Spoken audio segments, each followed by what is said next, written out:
In this section, we take a look at the main types of restructuring that organisations should be considering.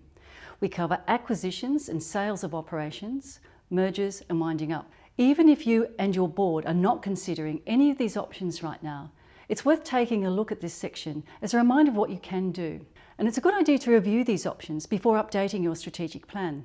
It's particularly important that everyone look at the section on due diligence and the people issues that play such a big role in determining if your collaboration or restructuring is successful.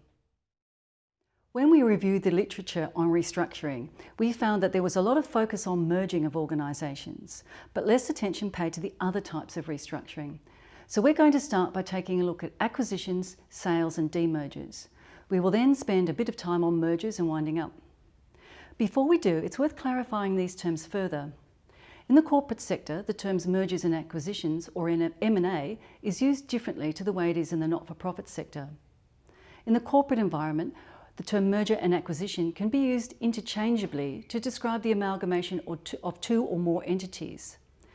Whether the term merger or acquisition is used really depends on how the transaction is undertaken and the way they want it communicated. When they want to present it as friendly, they'll call it a merger, regardless of the size of the organisations. When they want one organisation to be seen as more powerful than the other, they'll call it an acquisition, or even a hostile takeover. To further add to the confusion, the term acquisition can also refer to the friendly purchase of part of one entity by another. While not-for-profits merge in much the same way as for-profits, they do not have shareholders who receive payment, and therefore the commercial use of the term acquisition or takeovers is not exactly the same.